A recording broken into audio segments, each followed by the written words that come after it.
ამის საპირისპიროდ ფუჭყბედობას უკაცრავად მე ჩემი სიტყვები არ არის ეს უხეში სიტყვები ეს პავლე მოციქულის სიტყვებია ფუჭყბედობას კი ერიდე რადგანაც უფრო გაღმავდება ხალხის უღმერთობა შენი მიზეზითაც გაღმავდება ხალხის უღმერთობა ზოგადადაც ხალხის უღმერთობა უფრო და უფრო ღრმავდება და ეს ყველაფერი იწვევს იმას რომ ადამიანი სულიერად ცარიელდება და სულიერად დაცარიელებული ადამიანის ერთ-ერთი გამოვლინება არის რომ ტყუილ უბრალოდ ლაპარაკობს ყოველი უქმის სიტყვისათვის პასუხს აგებთ უფალი გვეუბნება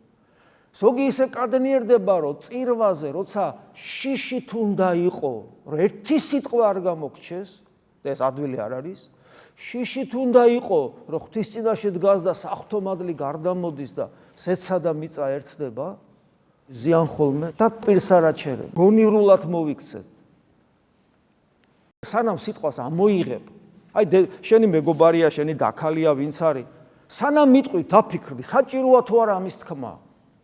სანამ რაღაცას ვიღაცები ლაპარაკობენ და გაინტერესა აბა რა არის რა თემაზე საუბრობდით რა ვინ თქვაო სანამ ამას იკითხავ შენ თავს კითხე გჭირდება შენ ახლა ეს ცოდნა თუ არ გჭირდება 99% აღმოაჩენთ რომ არც უნდა თქვა იმიტომ რომ არავის არ ჭირდება ეს შენი ნათქვამი და არც უნდა იკითხო ეს რა ხდება იმიტომ რომ არც ის ცოდნა არ გჭირდება შენ და აი ესეთი დადუმება შენ სულიერ ძალებს და ენერგიას ისე შეინახავს რომ მე შენი გული როგორც იქნა მოიცლის ღმერთთან ურთიერთობისა და ლოცვისათვის